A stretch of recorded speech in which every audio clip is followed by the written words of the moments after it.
कि NEET PG का result आ सकता है किसी भी time. Feeling very nervous and anxious about the result. Paper was very easy. इस एग्ज़ाम में मुझे ऐसा बिल्कुल नहीं लगा था। Was a positive point for me. The score which I was expecting, पता नहीं अब वो आएगा या नहीं आएगा। सिंपल से सिंपल क्वेश्चंस को मैंने ओवर थिंक करके गलत कर दिया था एंड सिली मिस्टेक्स करके अपना रैंक नीचे गिरा दिया। Hello guys, welcome back to my YouTube channel. तो कुछ दिन से ये रूमर्स आ रहे हैं कि नीट पीजी का रिज़ल्ट आ सकता है किसी भी टाइम। तो now I am started feeling anxious about the result. पहले ऐसा नहीं था, बिकॉज जब से एग्ज़ाम हुआ था तब से I was very busy in my self and my life and my family. तो मुझे टाइम नहीं मिला कि about thinking about the exams and results. तो तब इतना स्ट्रेस नहीं था, बट जब से रिज़ल्ट का पता चला है I am feeling very nervous and anxious about the result. So I thought of making this video and to share my feelings with all of you. Let's start from the exam day. तो जिस दिन exam हुआ था paper was very easy. ऐसा मुझे उस दिन लगा था कि पेपर बहुत इजी है, और रास्ते में मैं अपने सभी फ्रेंड्स को बोलते बोलते आ रही थी कि पेपर कितना इजी आया था यार, कितना अच्छा पेपर हुआ है। और उस दिन सबको ही ऐसा लग रहा था, जितने भी मेरे आसपास उस सेंटर में जितने लोग थे सब खुश थे कि paper was very easy, and मुझे भी ऐसे लगा था। तो जब मैं घर आई मैं सो गई थी आके। I was very calm and relieved कि मुझे लगा पेपर अच्छा है, और पेपर के बारे में मैं भूल चुकी थी कि मैं आज कोई पेपर भी देख के आई हूँ। बिकॉज पेपर में मेरा कोई दिमाग ज़्यादा यूज़ नहीं हुआ हो रहा था। मतलब कुछ ही क्वेश्चंस थे जिसमें था, कुछ क्वेश्चंस थे, but mostly paper went very smoothly as compared to GTs में तो ऐसा लगता है पूरा माइंड ड्रेन हो चुका है। बट इस एग्ज़ाम में मुझे ऐसा बिल्कुल नहीं लगा था, एंड टाइम भी मेरे पास काफ़ी बच गया था। जब पेपर दे रहे थे 42 मिनट्स का स्लॉट होता है, बट मेरे पास टाइम बच रहा था। तो it was a positive point for me, because AIIMS के पेपर में ऐसा नहीं था मेरे साथ। तब तो it was very time bound exam and बहुत टाइम लग रहा था मुझे एक एक क्वेश्चन में। बट इस टाइम ऐसा नहीं था, तो I was very relieved by giving the exam. तो पेपर के बाद कुछ 4-5 दिन मैं थोड़ा बिज़ी थी, तो मैंने रिकॉल नहीं लगाया और मुझे टाइम भी नहीं मिला था। पर फिर आफ्टर 4 to 5 डेज़ मेरे दोस्त भी पूछने लग गए थे कि कैसा गया स्कोर, कैसा बन रहा है, रिज़ल्ट क्या हो सकता है। तो फिर मैंने सबको एक रैंडम नंबर बोल दिया था, अब 150 इतना बन सकता है एंड इतने बन रहे हैं।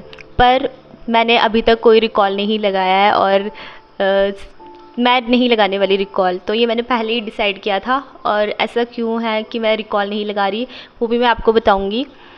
पर ऐसा था कि अब मुझे रिकॉल नहीं लगाना है, बट आई एम श्योर कि मेरे 150 तो होंगे, बिकॉज पेपर वॉज ईजी, ठीक है। बट कुछ फ्रेंड्स ने मेरे ऐसे मुझे क्वेश्चंस बता देते हैं बीच बीच में, एंड ऑल्सो थोड़े थोड़ा मुझे रील्स में दिख रहे थे। तो I have made many silly mistakes, and उसके बाद तो अब मुझे लगा the score which I was expecting, पता नहीं अब वो आएगा या नहीं आएगा। तो I feel really silly mistakes करी है मैंने, कि जो मैं एक्सपेक्ट नहीं कर रही थी कि मैं, और कुछ क्वेश्चंस जो मुझे सामने आते थे एंड पता नहीं क्यों मैंने गलत किए। इस एग्ज़ाम में मैंने ओवर थिंक नहीं किया था, पर स्टिल कुछ सिली मिस्टेक्स मुझसे ऐसी हो गई है कि I am feeling very guilty about me. Now I will tell you कि मैंने क्यों रिकॉल नहीं लगाया, एंड मैंने डिसाइड कर रखा था पहले से कि अब मैं रिकॉल नहीं लगाऊंगी। क्योंकि ऐसा मैंने इसलिए किया कि जब मैंने INCT का एग्ज़ाम दिया था, और तब मैंने आते ही रिकॉल लगा लिया था, और जब मैंने अपनी मिस्टेक्स देखी, जो मैंने गलतियाँ की है, आई feel so silly about my self कि पता नहीं क्यों मैं ऐसा कर रही हूँ। और उस एग्ज़ाम में मैंने इतना ओवर थिंकिंग कर दिया था, कुछ सिंपल से सिंपल क्वेश्चंस को मैंने ओवर थिंक करके गलत कर दिया था, and then I feel so silly. और उसकी वजह से मैं 2 दिन तक कुछ नहीं पढ़ पाई थी। 2 दिन तो मैं अपने कमरे के बाहर ही नहीं गई।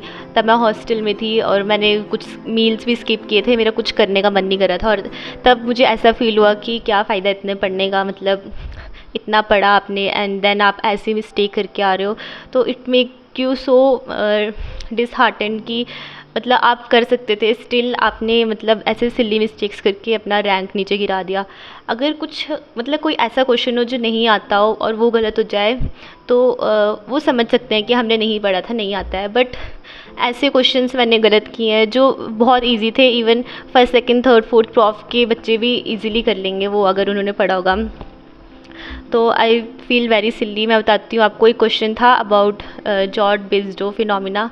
तो मुझे वो क्वेश्चन आता था, ठीक है, बट आई थॉट कि कुछ इतना सिंपल तो पूछ नहीं सकते, ये पक्का कुछ न्यू फिनोमिना इफेक्ट होगा। तो मैंने उसको जॉर्ज बेस्डो की जगह क्रेव इफ़ेक्ट करके आ गई। तो आई मतलब पता नहीं क्या दिमाग चल रहा था मेरा उस पेपर में, पता नहीं मैंने ऐसा क्यों किया, बट उसके बाद से मुझे इतना सिल्ली फील हो रहा था ना।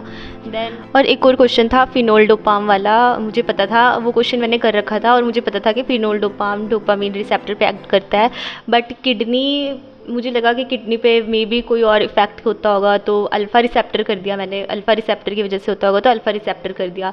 तो पता नहीं मैंने ऐसा क्यों किया, जो आते हुए क्वेश्चंस थे मैंने वो गलत कर दिए, और रिकॉल देखकर इतना डिसहार्टन फील होता है अपने बारे में, मतलब एक ट्रॉमा सा हो जाता है। उसके बाद 2 दिन तक मैं पढ़ नहीं पाई थी, कुछ नहीं किया था मैंने, और नीट पीजी तब 15 जून को होना था।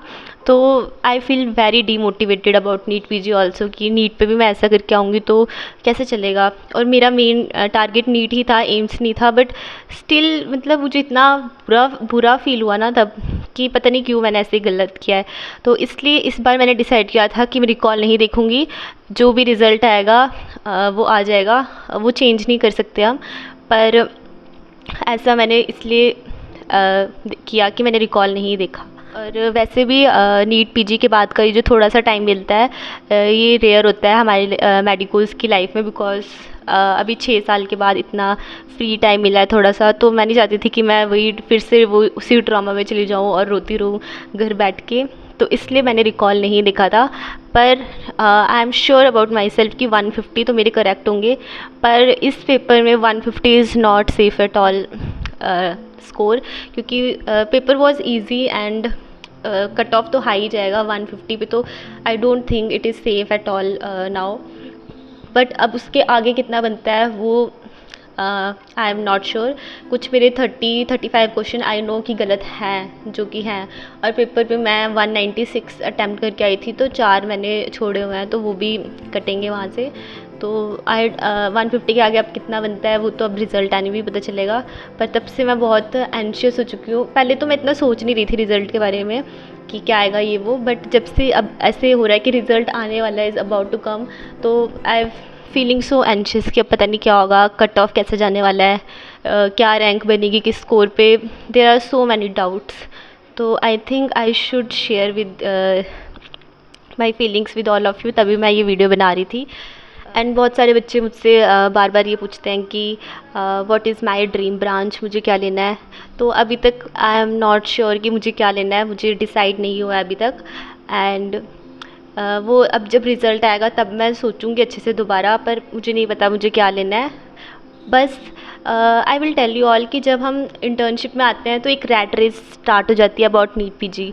तो मेरे साथ भी ऐसे ही हुआ था, मुझे कुछ नहीं पता था मुझे क्या लेना है, is NEET PG worth it, जो हम इसके लिए पूरा साल पढ़ रहे हैं। पर मैं थोड़ा, मेरे साथ ऐसा है कि मैं बिल्कुल फ्री नहीं रह सकती, मुझे कुछ ना कुछ करना होता है। तो मुझे लगा कि लेट्स स्टडी, पढ़ ही लेते हैं। तो इसलिए मैंने पढ़ा, मतलब इंटर्नशिप के साथ साथ ही मैंने पढ़ लिया, क्योंकि मेरे पास बच रहा था फ्री टाइम, तो मुझे पता नहीं था उस टाइम में मैं क्या करूं। Even after resting at all, पूरी अच्छे से रेस्ट करने के बाद भी मेरे पास टाइम बच जाता था थोड़ा बहुत, तो मैंने सोचा पढ़ ही लेते हैं उसमें। और वैसे भी I like studying, reading books and reading new things, तो मैंने सोचा कि पढ़ ही लेते हैं। NEET PG is just a rat race, I will tell you कि बस लोग देखते हैं कि हमारे आसपास वाले पढ़ रहे हैं, तब हम भी पढ़ना स्टार्ट कर देते हैं। मेरे साथ भी ऐसे ही हुआ था, जब हम अपने सीनियर्स को देखते हैं, वाओ उन्होंने इतना अच्छा रैंक लाया, उनको ये ब्रांच मिल गई, ठीक है, तो मेरा भी मोटिवेशन वहीं से आया था कि मुझे भी अच्छा रैंक लाना है लाइक माई सम सीनियर्स। तो बस यही था। आगे अब मुझे क्या ब्रांच लेनी है, what I was aiming for, और क्या मैं अभी पीजी के लिए प्रिपेयर हूँ, मतलब माइंड से भी और फिज़िकली, आई डोंट नो। पर पेपर तो देना ही होता है, बस इसके लिए ही मैंने पढ़ा और पेपर दे दिया। चलो देखते हैं, अब होप रिज़ल्ट की आ जाए जल्दी, और ये जो थोड़ी एनजाइटी स्टार्ट हुई है अब ये रिज़ल्ट देख कर ही ख़त्म होगी। तो all the best for all of you also for the results, and thank you for watching my video and supporting me. Thank you, bye bye.